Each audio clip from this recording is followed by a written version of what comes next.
قدس لنا واحد امين، فلتحل علينا نعمته وبركته ورحمته من الان والى ابد الابد كلها امين. تلعبوا لعبه احسن مش كده؟ اوكي، عاوز 4 شباب و4 بنات، ولو ما رفعتوش ايديكم اختار انا. يلا اطلع. ماشي، تعالي. 1 تعالي. 2 هتعرف تلعب؟ استنى هقول لك لعبه حلوه. ها يلا يلا يلا يلا يلا يلا يلا. 4 هلعبك اللعبه الجايه او اطلع معاهم. ماشي، ادي كده 2. عاوزين 2 كمان. هتختاروا 2 كمان. يلا بينا. اوكي، معاكم اقلام؟ طيب خد، مفيش حاجه، خد ده. يلا اقفوا صف كده ورا بعض. فوق فوق فوق فوق. تعالوا هنا صف يا شباب. صف ورا بعض. انا هدي خلاص طلعتوا. ميرسي، ربنا يخليك. انا هدي كل واحد فيهم في الاخر كلمه. الكلمه دي هو هيكتبها على ظهر اللي قصاده، وهنشوف في الاخر الكلمه دي هتوصل لنا ايه. اتفقنا؟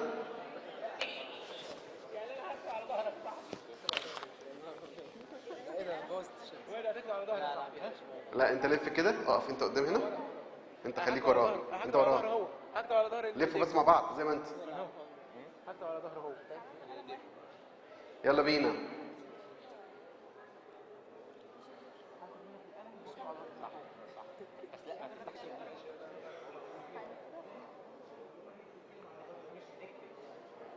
تمام، احفظيها. احفظيها كويس. تمام، اوكي. اوعى تفتحه، اوعى تفتحه. لا ده هو مقفول. ماشي. يلا بينا نبدأ ونشوف مين هيكتب ايه تاني. ابونا توريني انا كمان اسكندريه او جرن ميه او بير. هيبان هيبان هي ايه. يلا بينا. مين هيبقى اشطر، الولاد ولا البنات؟ ايه رايكم؟ الولاد. هيبان.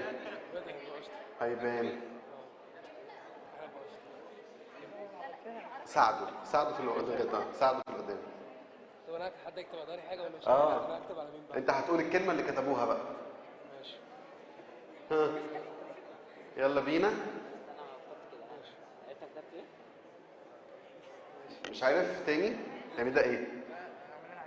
قول ده ايه؟ خط. اللي هو اسمه ايه؟ حرف ايه بقى؟ حرف الاي. الف. هي عربي. اوكي يلا بينا. ساعدهم. انت خلاص تمام؟ هو عملها لي. اوكي مره كمان. من غير كلام.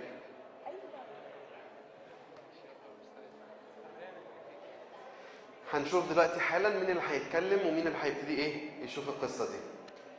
تلعبوا انتوا لعب بقى. اوكي موافقين؟ ماشي. عاوز ولدين وبنتين يطلعوا دلوقتي.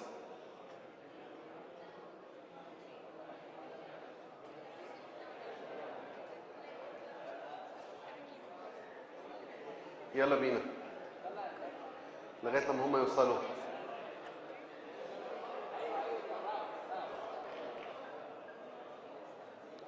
فاكرين يا شباب لعبه طلبات؟ عارفينها؟ حاجه بس شبهها، بس مش هي طلبات، مش هتطلعوا حاجه يعني، بس كل واحد يركز في اللي عنده يعني. هتلعبوا؟ طيب معاكم دقيقتين هتبصوا للشباب دول كويس، تتأملوا فيهم كويس، وانتوا هتبصوا للبنات تتأملوا فيهم كويس، اتفرجوا عليهم كده، شوفوا مين قاعد فين بيعمل ايه، اتفرجوا كويس. تمام؟ يلا بينا. وصلتوا لايه؟ وصلتوا لحاجه؟ وصلناش. وصلتوا لحاجه؟ وصلنا لحاجه بوسه. قول انت. طيب ماشي قربت. مش هي لا. وصلتوا لايه؟ مين فيكم وصل؟ انتوا وصلتوا رقم 3. انا فورتونيه. ماشي مش قوي. لسه. قول. سامريه. لا مش فاهمه انت بتعملي ايه. انتوا مش عارفين خالص. زي الفل. هي الكلمه اسمها، اقول انا ثانيه اخر محاوله. اخر محاوله. ماشي اوكي. يلا لفوا انتوا بقى كده، كفايه عليكم تصنيفات. لفوا الناحيه الثانيه، لفوا الناحيه الثانيه، بصوا لي كده. تمام. ها اجابه صح ثانيه. هي انا جبت اول حته لا فورتو ايوه. ها ها في لغز ها ها اولها فيه صح. ها صح بس قول فورتناتوس. صح. برافو عليك. الولاد جابوها. ميرسي. عارفين مين فورتوناتوس ده؟ بولس الرسول كان بيسلم على واحد اسمه فورتوناتوس، من ضمن اسماء اصدقاء بولس الرسول. شاطرين. يلا برافو. كده الولاد كسبوا اول لعبه. هنشوف تاني لعبه بقى. تاني لعبه. حضرتك اسمك انطوان وكيرو. انطوان وكيرو بصوا للولاد كويس جدا. يوستينا وميريم. يوستينا وميريم شافوا البنات كويس جدا. فانا هسال اسئله للولاد واسئله للبنات عنكم، وانتوا هتجاوبوا برفع ايديكم، بس هما مش هيشوفوكم، ما تبصش وراك. بمعنى اديكم مثال، سؤال صغير يعني. مثلا هسالهم كم شاب لابس نظاره، فاللي لابس نظاره هيعمل ايه؟ هيرفع ايده. فانا هشوف العدد وهشوف هم هيقولوا كام، ونبتدي نقارن بقى القصص دي. على فكره هو فاضل لنا، عشان بس ما تزهقوش يعني، فاضل لنا لعبه كمان وابقى خلصت المحاضره. انا مش هتكلم، انا هلعب بس، بجد مش بهزر يعني. ها يلا بينا نبتدي باول سؤال. كم واحد في الولاد لابس نظاره؟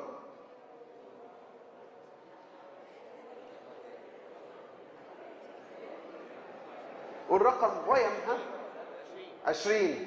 كام بنت؟ 30. ارفعوا ايديكم. لابسين نظاره. الولاد كسبوا لان هم 20 او 21 ولد، وهنا حوالي 7 بنات او 8 بنات، فكده برافو. لا هم رفعوا ايديهم في الاول، انا عديت. ماشي يلا بينا. تاني سؤال. كم واحد لابس جاكيت غامق؟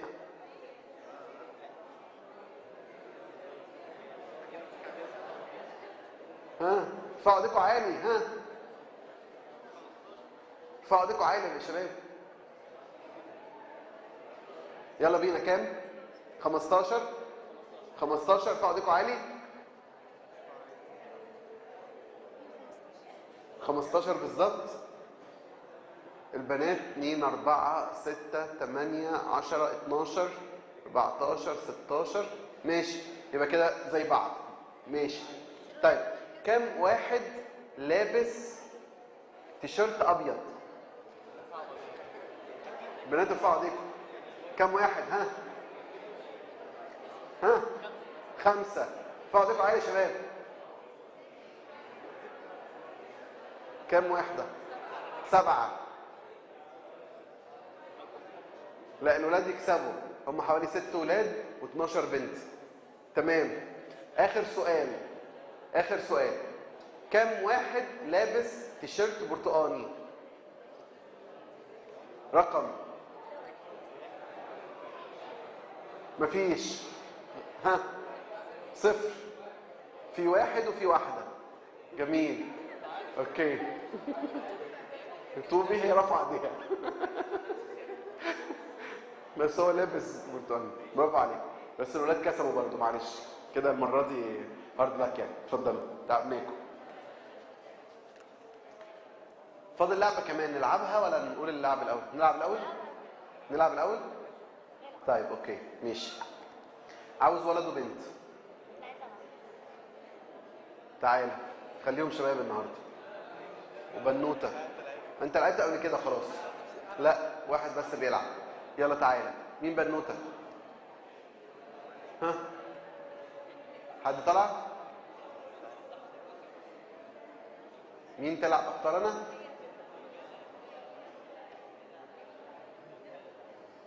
يلا الشباب. تعالي تعالي يلا بينا. هنستأذنكم انتوا الاثنين. الباب ده مقفول.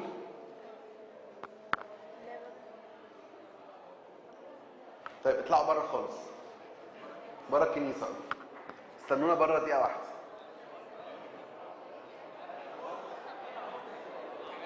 مقفول، فخليهم بره خالص. تسمعوش حاجه ها؟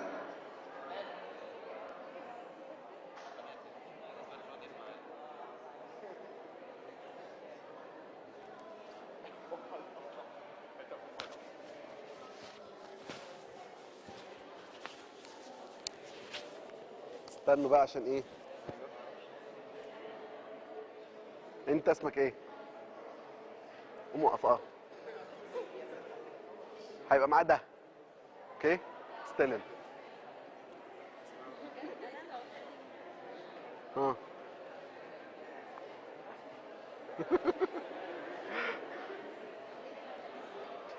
شفتوا مين اللي معاهم الحاجة؟ خلاص؟ مع مين؟ طب اقف. بس خلاص اقعد. خبوا ده بقى. انتوا هترشدوه بالزن. وانتوا البنت برضه هترشدوها بالزن. اوكي؟ كل ما تقرب من المكان الزن يبتدي ايه؟ يزيد. كل ما تبعد الزن يقل. هتعرفوا؟ ها؟ نجرب. ندخلهم من بره بقى. الشباب اللي طلعوا المهم ما يكونوش روحوا بس. هاتهم من بره. اهم جم اهم. يلا بينا. بصوا شباب، انتوا بتدوروا على حاجه. خليكم مكانكم كده. انتوا بتدوروا على حاجه. لا انتوا عارفين الحاجه دي ايه ولا عارفينها مع مين، صح؟ ابتدوا تحركوا وهم هيبتدوا يرشدوكوا.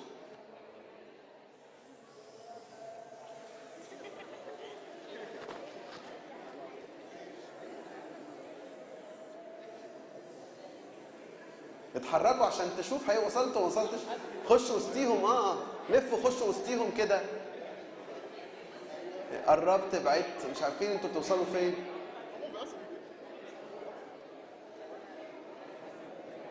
اكيد لما الصوت هدي معناها ان انت بعيد قوي يعني.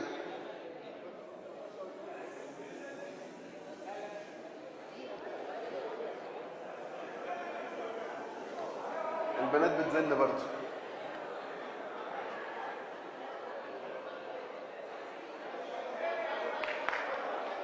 برافو. برافو شاطرين. جميل برافو.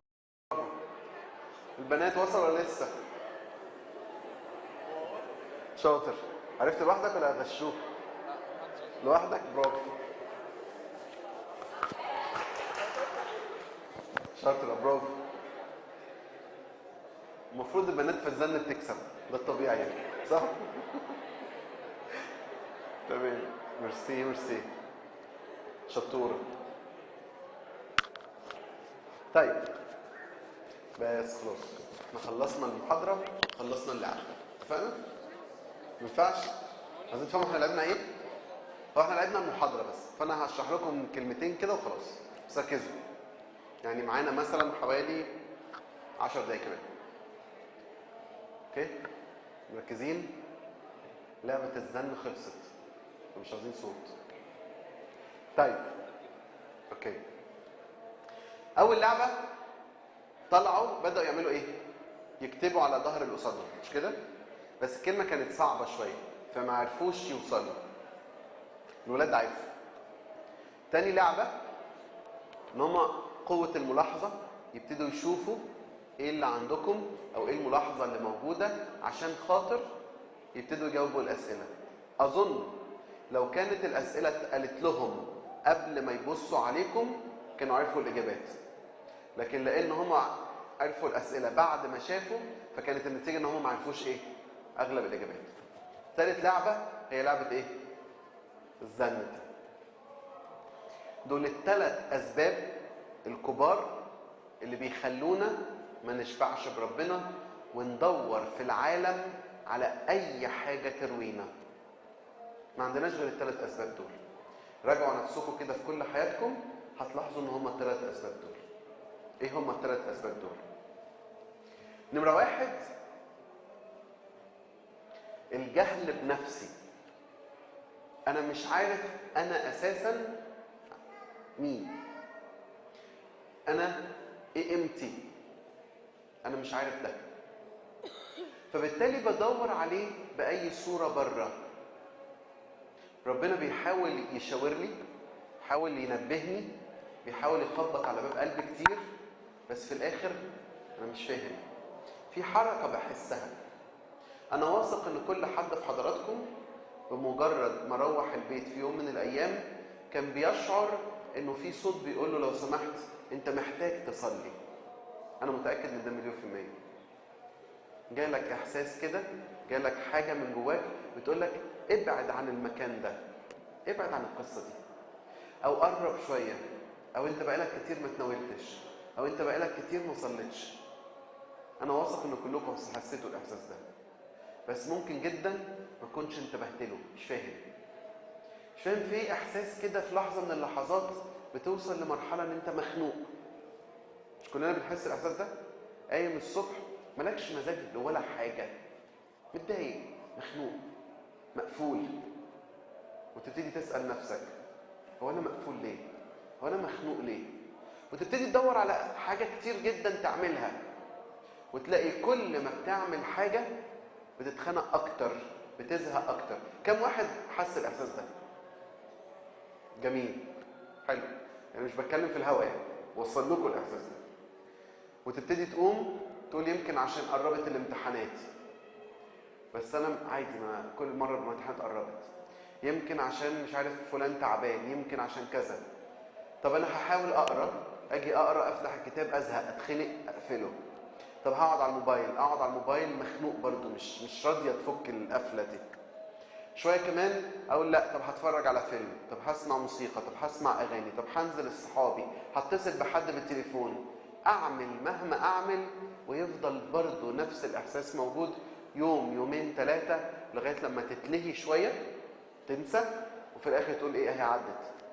وكل فتره تلاحظ الموضوع عمال ايه، يتكرر. ليه بيحصل فيا كده؟ لان بمنتهى البساطه انا مش عارف نفسي، انا مش شايف نفسي. لو كانوا الشباب دول عارفين الكلمه من الاول بتاعت فورتوناتوس دي، لو كانوا حافظينها وعارفينها، وجي واحد كتب لهم على ظهرهم الكلمه دي، كان اظن اسهل بكتير جدا انه يبتدي يلاحظها، مش كده؟ ولو كان كتبها حرف حرف، مش بيكتب كلمه كامله بقى ويستوعب حرف حرف، الموضوع كان بقى اسهل. لكن الحقيقه ان هو مش عارف. الحقيقه ان احنا مش عارفين نفسنا. بقى في كل يوم جوايا صراع ضخم جدا انا مش عارف ابعاده، مضايقني، خانقني، وفي الاخر انا مش عارف انا محتاج ايه، مش عارف ايه اللي يشبعني، مش عارف ايه اللي يرويني، وافضل ادور وافضل ادور ادور ادور ومخنوق. طب وانا ايه اللي يرويني؟ ومن غير اجابه نموذجيه. عارفين اللي يرويك ايه؟ انك تكشف نفسك، انك تعرف اللي جواك.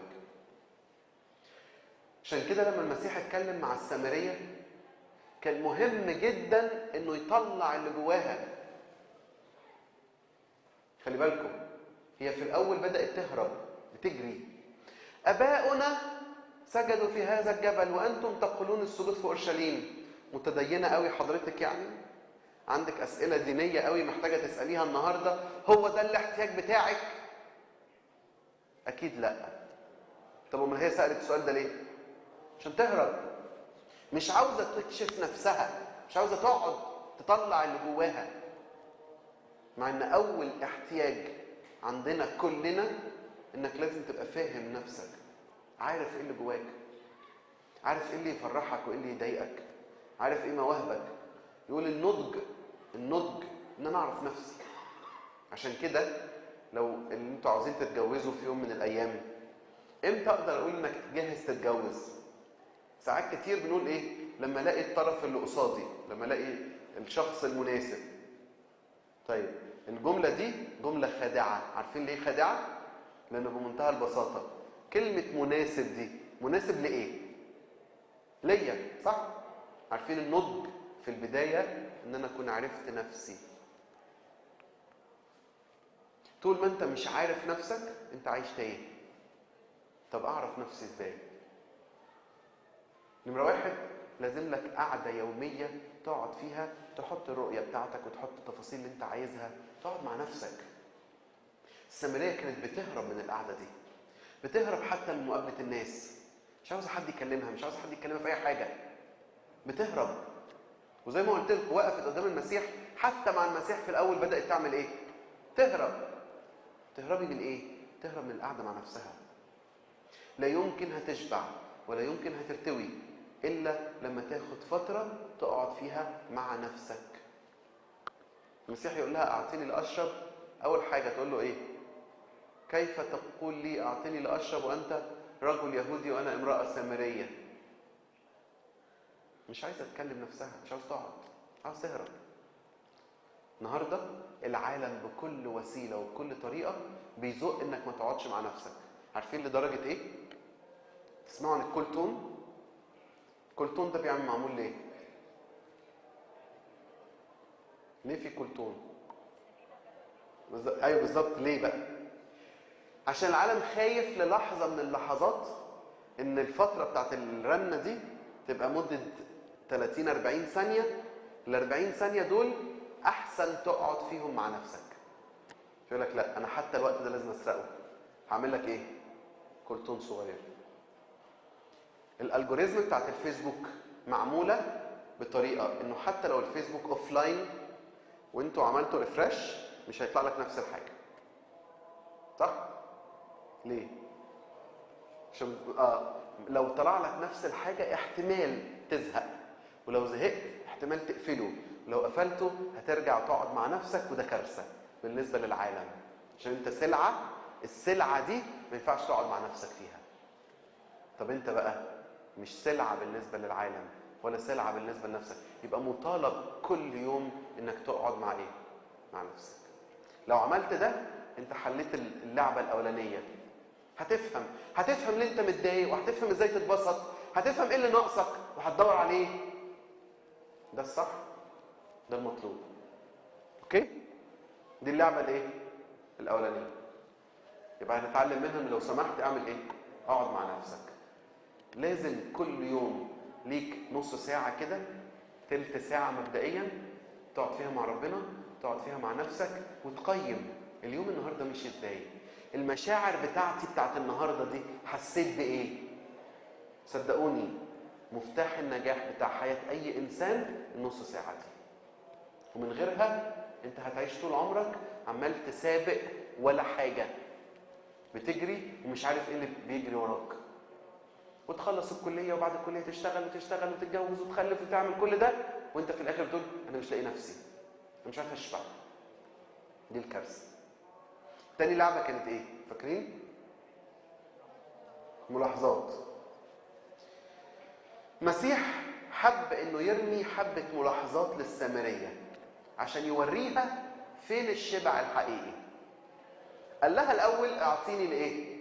لاشرب. هو بيرمي نظرها للميه دي اللي هي جايه تدور عليها. تعالي اتفرج، اديني اشرب من الميه بتاعتك انت. ليه يا رب؟ عاوز من الميه بتاعتها ليه؟ ما هي الميه بتاعتها ما بترويش، الميه بتاعتها ما بتشبعش. يقول معلش انا بعمل ايه؟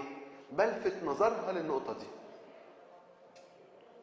كل واحد فينا لازم يبتدي ينتبه، يلفت نظره ازاي ان العالم بينتهي سريعا. مش معقول ابقى عايش مش واخد بالي من الحقيقه دي. فين السماء؟ لازم ادور عليها، ابتدي اشوفها هي فين، اتلامس معاها ازاي. ابتدي احفظ وذاكر وافهم.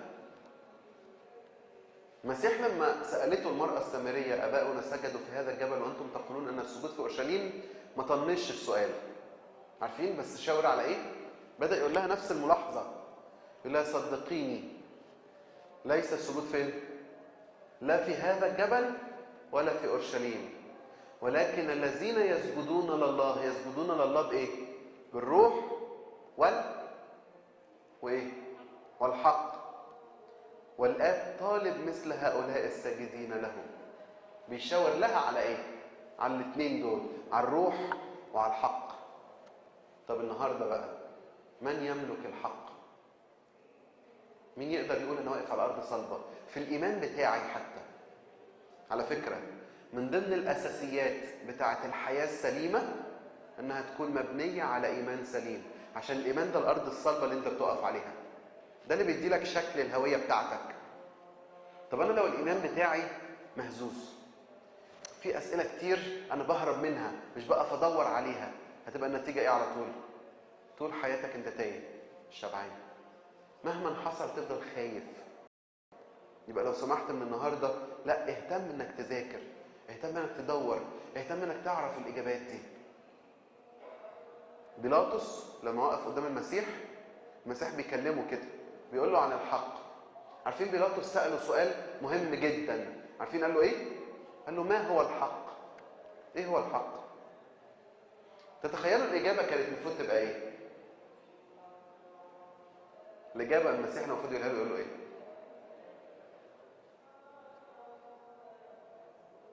مفيش اجابه؟ برافو. انا هو الطريق والحق والحياه. المسيح قالها قبل كده. فهو لو كان بيلاطس استنى، عمل النقطه الاولانيه يعني، قعد شويه بس مع نفسه ومع المسيح، كان سمع المسيح بيقول له انا هو الحق. لكن لاحظوا في انجيل يوحنا بالنص كده، سأله بيلاطس وما هو الحق؟ ولما قال هذا خرج خارجا وغسل يديه وقال لهم إني بريء من دم هذا البار. ما اداش نفسه فرصة إنه يسمع الإجابة. إنما السامرية لا، جدعة شاطرة، عطت نفسها فرصة إنها تسأل وتسمع الإجابة. فلما قال لها آباؤنا سجدوا في هذا الجبل، قالت له إيه؟ الذين يسجدون له، قال لها الذين يسجدون له بالروح والحق. فراحت قالت له لا بقى، تعالى هنا، ارى انك نبي. لا تعالى، ده انا عاوز اعرف اكتر، ده انا عاوز اسال اكتر، ده انا عاوز ادور اكتر. قال لها طب ده انت ممكن تساليني الميه بقى، هديكي ميه ما تحتاجش تشرب تاني ابدا. وده اللي احنا كلنا بندور عليه. فرح لا يمكن يتعوض في الدنيا، تبقى عايش حياتك مبسوط. على فكرة احنا كلنا بنتخيل ان الاكل والشرب بيفرح، وان الصوم الى حد ما بيبقى ايه؟ تقيل. هستخدم اللفظ ده كفايه. وممكن كلنا نغذي ده ولو بهزار. بداية الصوم الكبير حضرتك بتعمل ايه؟ شوفوا البوستات اللي على الفيسبوك اللي بتكتبوها بقى. طب انت بتكتب البوست ده ليه؟ عشان الشيطان عاوز يغذي الفكرة دي، عاوز يغذي فكرة ان الصوم تقيل، الصوم صعب، محدش بيعمل كده. مين يقدر يستحمل ده؟ مع ان تعالوا على ارض الواقع بقى. النهارده حضراتكم كلكم بتقفوا يوم الجمعة العظيمة، صح؟ تقف يوم الجمعة العظيمة بتعمل ايه؟ بنصلي طول النهار. تيجوا الجمعة العظيمة الساعة كام حضراتكم؟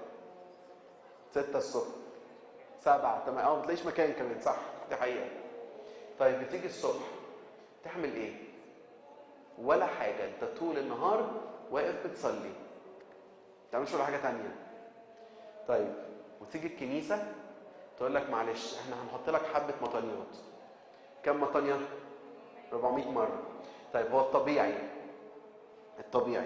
يتحطوا الصبح واحنا جايين لسه بقى بصحتنا، ولا يتحطوا اخر النهار بعد ما تكون صمت ال 12 ساعة واقف بتصلي 12 ساعة فيحط لك ال 400 مطانية في الاخر؟ طبيعي ايه؟ في البداية، صح؟ بس كيف تبقى مش كده؟ حط لك المطانيات دي فين؟ اخر حاجة. ازاي يعني؟ ده خلاص، ده احنا كده يعني جايبين اخرنا. يقول لك لا، مش حقيقة، ده انت فاكر كده.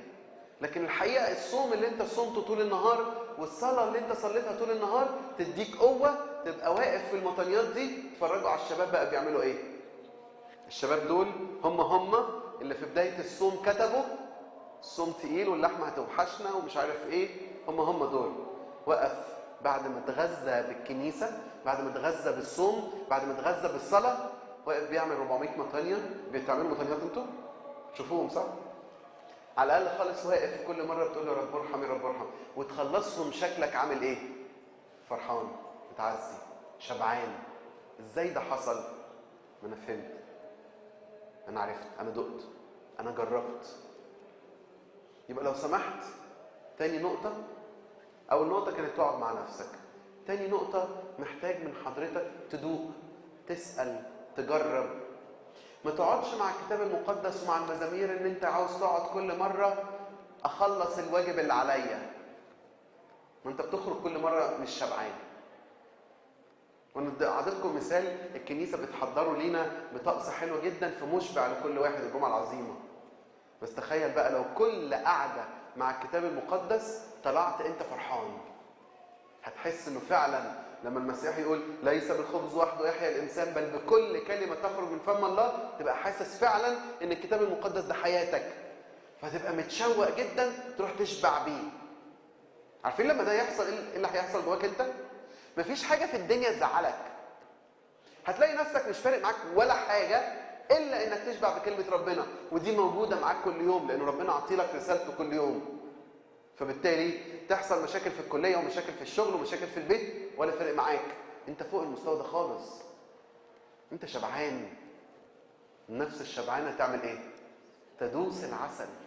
انت شبعان خلاص، انت اتعلمت كيف ترتوي. النقطه دي لو ما حصلتش هتفضل طول الوقت حاسس ان انت ايه؟ زي الشباب اللي كانوا واقفين دول، فاكرين عملوا ايه بقى؟ بيسالوا عمالين يضربوا اخماس في ازاز، يلا بينا، ها مش عارف. كام واحد لابس كذا؟ ما اعرفش. كام واحد عنده نظاره؟ مش عارف، اي رقم وخلاص. غير لو واحد بقى قال لك لا بعد اذنك ده انا هعمل استبيان، واحد من اللي داخلين هيملاه وهشوف وهجمع البيانات دي وعندي البيانات كلها. ده واحد واقف على ارض صلبه. النهارده لما بيطلع في الميديا واحد يتكلم عن الثالوث ولا يتريق شويه عن الفداء ولا عن الصليب، هو الكلام ده ليه اجابه ولا ملوش اجابه؟ بنعمل احنا ايه على طول؟ بنخاف ليه؟ اقول لكم معلومه مثلا صغيره. تسمعوا عن حد اسمه يوحنا الدمشقي؟ تسمعوش عنه ده؟ ده قديس عاش في القرن الثامن الميلادي. كل الاسئله اللي بتتسال النهارده اتسالت في القرن الثامن الميلادي، وهو عنده محاضرات من القرن الكام؟ الثامن الميلادي وبالعربي على اغلب الاسئله اللي النهارده لسه الناس بتسالها هي. تخيلوا، ده الواحد عاوز يذاكر، عاوز يقرا، عاوز يدرس. اقف على ارض صلبه، اعرف ايه الصح، اعرف ان الصوم ده غذاء. بصوا دانيال والثلاث فتية هم واقفين بيقرروا ان هم هيصوموا، يتحدوا مين؟ ان شاء الله الملك، مش فارق معاه، هو ماشي صح. جرب عبيدك 10 ايام. طب وبعدين؟ وكان حالهم اسمى من كل باقي الفتيان. ناس واقفه على ارض صلبه. اول حاجه لو سمحت اعمل ايه؟ اقعد مع نفسك، ما تعديش يوم غير لما تقعد مع نفسك. تاني حاجه، تالت لعبه بقى كانت لعبه ايه؟ الزن. الزن.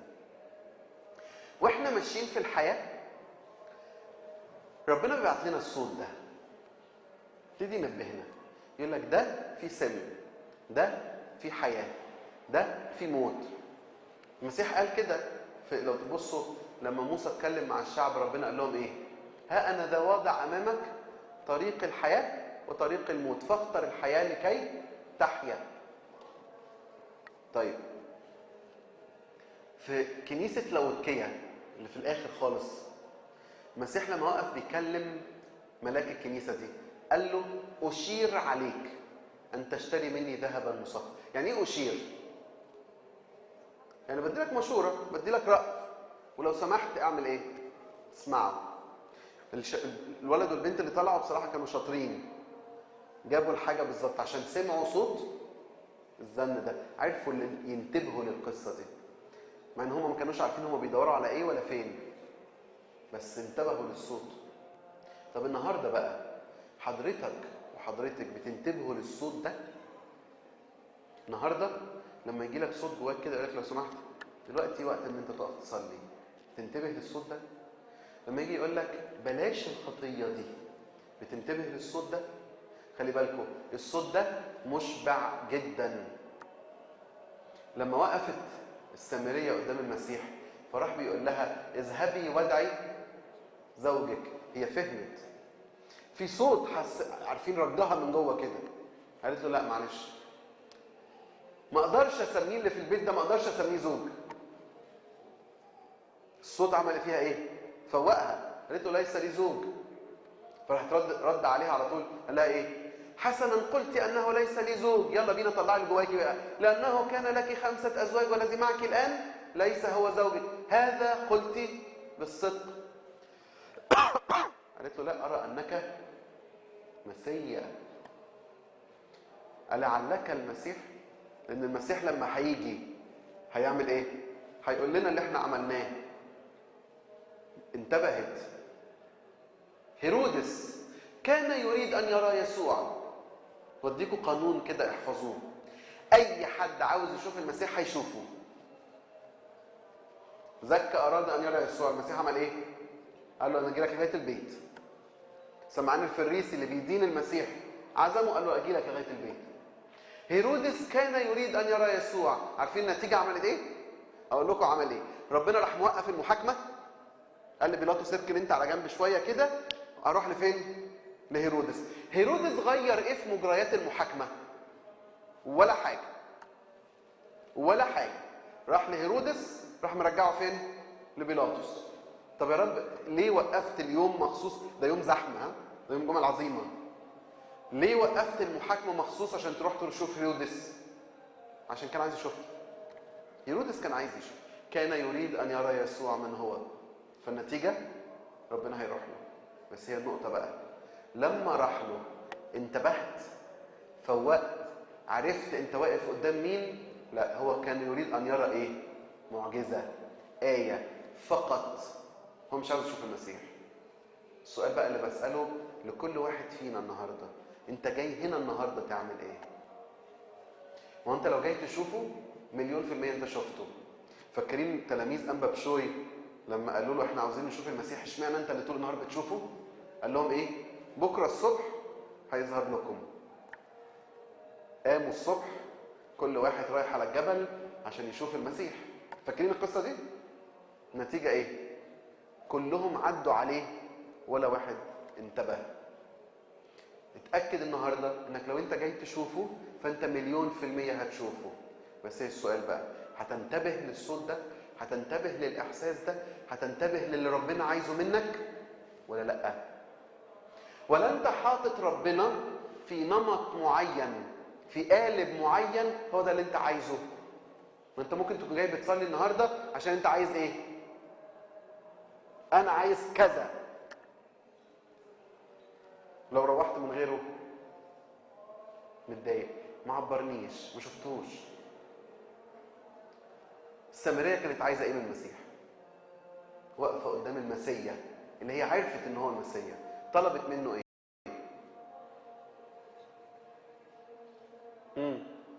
عارفين طلبت ايه؟ الماء الحي. برافو. طلبت الماء الحي. قالت له اعطيني من هذا الماء. طيب وعشان تاخد المية دي تركت ايه؟ يقول تركت جرتها ورجعت للسامرة. سابت اللي هي جاية عشانه. انا عايزاك انت، عاوزة الماء الحي ده، مش عاوزة المية دي. مش تفرق معايا المية دي في حاجة. النهاردة لما ربنا بيقول لك انا عاوز اتقابل معاك، مستعد تسيب بقى شوية من وقتك تقعد معاه ولا لأ؟ لما انت بيبقى نفسك اشتياق كده انك تشوف ربنا، تعرف تغمض عينك للحظة وتقول يا رب انا نفسي اشوفك بجد، نفسي اتعامل معاك. ممكن قبل ما تخرج من الكنيسة النهاردة ما تمشيش الا لما تقول له انا لازم اتعامل معاك، لازم اشوفك، لازم احس بوجودك في حياتي. انا ما جيتش الكنيسة وخرجت منها على الفاضي. انا مش جاي لا اتقابل مع اصحابي ولا جاي اتكلم معاهم ولا جاي اتفسح ولا جاي اهزر ولا جاي اعمل اي حاجة خالص. انا جاي اشوفك بالطريقة اللي انت عايزها، بالطريقة اللي انت محددها، بالطريقة اللي انت شايفها انسب ليا. انا عايز ده.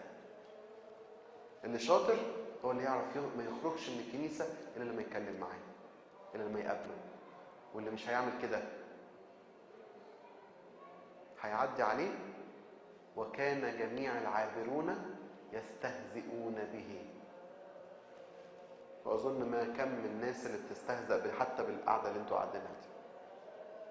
مش فاهم، مش عارف، مش ضايق، عطشان طول الوقت. لو جربت ده مره واحده صدقني انت من جواك هتحس باحساس الشبع. عارفين احساس الشبع ده؟ لو دقته مره خلاص هتلاقي نفسك بتمسك في ايدك واسنانك ومش هتنزل عنه ابدا. هتفضل طول الوقت بتدور عليه. انا دقت، انا عرفته. داود النبي لما داق ربنا، خلي بالكم، داود النبي عمل حاجتين: داق ربنا وشاف يعني ايه شاول لما فرقوا روح الرب، وفرقه روح الرب وبغته روح رديء من قبل الرب. هو شاف المنظر ده. فاول لما غلط، ايه اكبر طلبه كان داود النبي بيطلبها في المزمور 50؟ روحك القدوس لا تنزعها مني. بص يا رب، اعمل اي حاجه، اعمل اي حاجه، لكن روحك القدوس لا تنزعها مني. انا دقته، انا شبعت بيه، فمش متنازل عنه نهائي. اظن لو فيكم حد شاطر يعرف يعمل ده، يعرف يقف قدام ربنا يقول لا انا هنتبه للصوت ده، هنتبه للحظه اللي انت عاوز تقابلني فيها، هنتبه للوقت اللي انت محتاجني فيه اتكلم فيه معاك. ادي وقت لنفسك. نعمل ايه تاني حاجه؟ لاحظ، دور، اقف على ارض صلبه، ذاكر، وانتبه لايه؟ لرؤيه المسيح، لصوته. اي اسئله؟ افتكروهم بالالعاب بس عشان ما تنسوش. في اسئله؟ هو السكوت حلو بس مش عارف هل ده معناه نوم ولا معناه مركزين بجد؟ يا رب.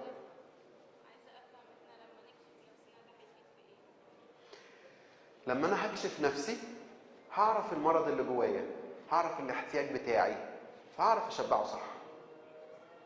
لو انا ما كشفتش باللي جوايا، هتبقى النتيجه ايه طول الوقت؟ اني قاعد فاكر ان الشبع في الاغنيه دي، فاكر ان الشبع في التعامل ده، فاكر انه هحقق ذاتي لما اروح اشتغل. طول الوقت انا فاهم غلط، فالنتيجه عمال اشبع نفسي غلط.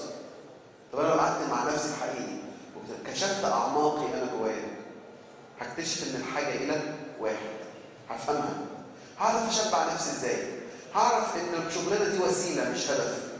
هعرف كل ده لما اقعد مع نفسي ومع ربنا. من غير ده هيبقى عندي مشكله كده. تمام؟ مش كل حاجه بنقتنع انها تشبع عن طريق ربنا. يعني انا مثلا محتاجه اهتمام، فانا مش مقتنعه ان الاهتمام هيشبع عن طريق ربنا. طيب انت بتقولي ان محتاجه اهتمام، والاهتمام مش عن طريق ربنا. حلو خالص. تعالي دوري عليه في اي حته ثانيه، هيحصل ايه؟ مفيش. صح؟ فخلاص احنا متفقين، ولو حصل النهارده اللحظه هتلاقيه اختفى بكره فهتلاقي تاني. طيب في حين انه يقف القديس غريغوريوس في القداس الغريغوري، بص بيقول له ايه بقى؟ بيقول له من اجلي الجمت البحر، من اجلي اظهرت طبيعه الحيوان، اقدت السماء لي سقفا. هو بيقول له ايه؟ بص بيقول له ايه؟ اظهرت عظم اهتمامك بيه. ده واحد ده ايه؟ ده يعني ايه ربنا مهتم بيه، يبقى شبعها عن طريق ربنا ولا لا؟ هو ده انا لسه ما قلتهاش. وبيقول له كده اظهرت عظم اهتمامك بيه. تمام؟ اي اسئله؟ اتفضل. ممكن تعالي صوتك؟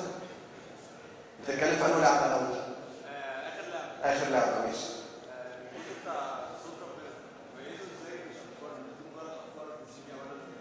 اميز صوت ربنا ازاي؟ بصوا يا شباب، اولا صوت ربنا لازم اتدرب عليه. يعني ايه اتدرب عليه؟ اديكم مثال صغير خالص. هقول لكم حاجه احنا بنعملها في الاجبان، ويعني ايه كارثه من كوارث الزمن، بس استحملوني في اللي هقوله. حضرتك بتصلي المزامير مش كده؟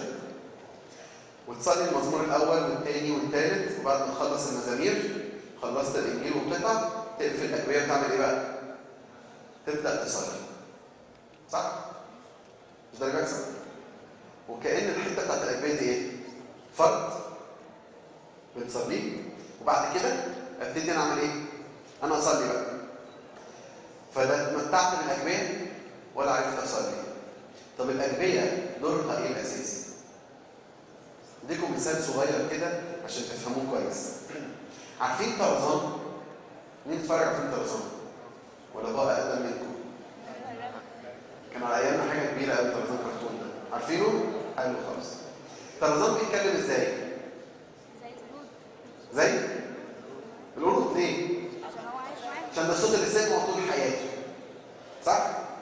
طب ليه انا عارف اتكلم عربي؟ عشان وانا صغير الكلام اللي كان في وداني كان ايه؟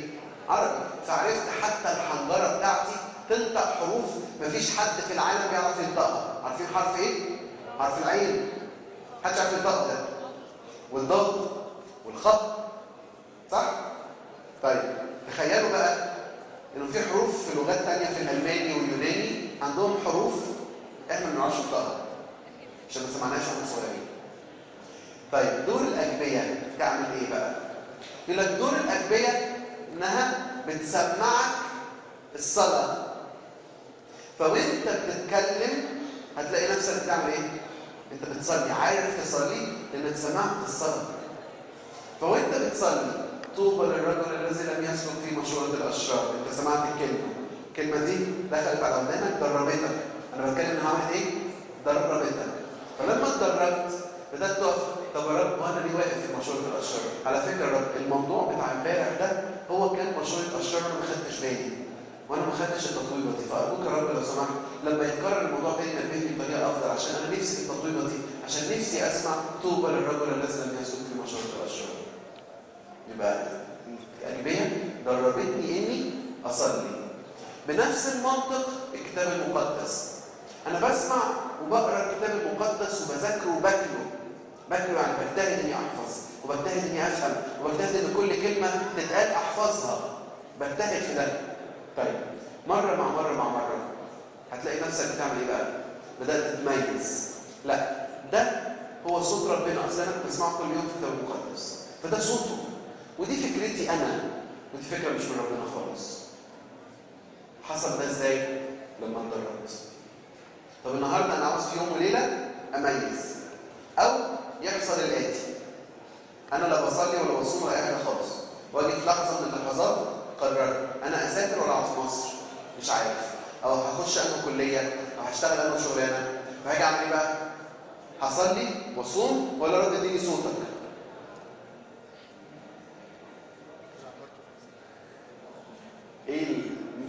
أنا آسف يعني، ما هذا العبث؟ واحد لا متدرب ولا عارف يعمل أي حاجة خالص وفي الآخر عاوز صوت ربنا، فيجي ربنا يقول له إيه؟ طب أنا عاوزك تصلي، لا مش مهم، أنا عاوز أعرف أسافر ولا ما أسافرش؟ يا حبيبي طب تعالى نتعرف على بعض، طب تعالى نبتدي علاقة مع بعض، لا أسافر ولا ما أسافرش؟ خلاص مش هرد. وصلت الفكرة؟ يبقى أنا محتاج من النهارده إني أعمل إيه؟ أتدرب. الموضوع مش بيجي في يوم وليلة. اتفضل. مش ايه؟ مش بيجيله مش كده ربنا يكتب حاجه ساعات مثلا حاجه ما بيجيلكش نوم بالليل يعني؟ يعني لو انت ما بيجيلكش نوم بالليل وافكار كتير جواك حول ده القعده مع نفسك. تقعد كده مع اطرافك وتبتدي تكشف الافكار دي. كشف الافكار يا شباب صدقوني ده حاجه مهمه جدا جدا جدا لينا. اتفضل. تعالى صوتك.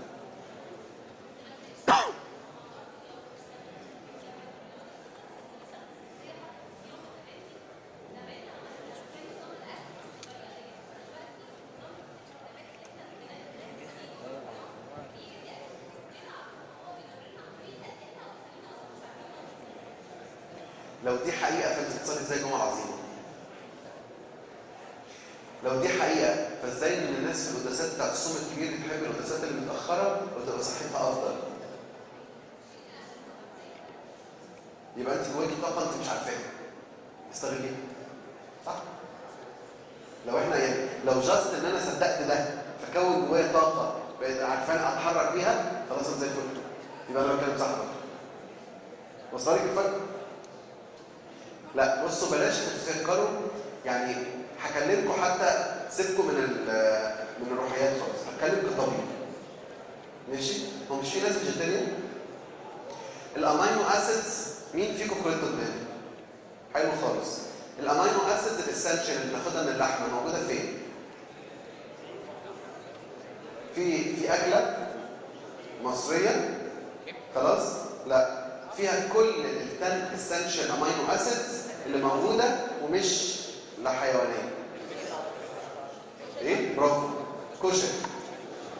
وجبه الكشري دي فيها كل الاسنشال امينو اسيد اللي بناخدها من اللحمه.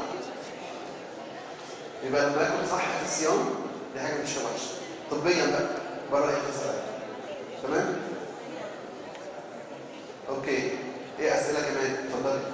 هو دلوقتي انا ممكن اميز صوت ربنا لو هي حاجه واضحه صح او غلط، بس في الحاجات الحياتيه مش بعرف اميز صوت ربنا، يعني مثلا ادخل الكليه دي ولا لا، اعمل ده ولا لا. بمناسبه السؤال ده برافو عليك. في احيانا كتيره ربنا بيبقى بيقول لك انا معاك. تاني احيانا كتيره في اختياراتي ربنا يقول لي ايه؟ انتوا سمعتوا السؤال؟ هي بتقول في حاجات واضحه جدا دي خطيه ودي مش خطيه، فربنا عمره ما هيقول لي عن خطيه. طب في حاجات مش واضحه الاثنين كويسين. حلو. وساعات ربنا بيرد بيقول لك اختار اللي انت عايزه وانا ماشي معاك فيه. اسافر ولا ما اسافرش؟ اللي انت عايزه. ساعات بيبقى ده ربنا. بس المهم ابقى معاك.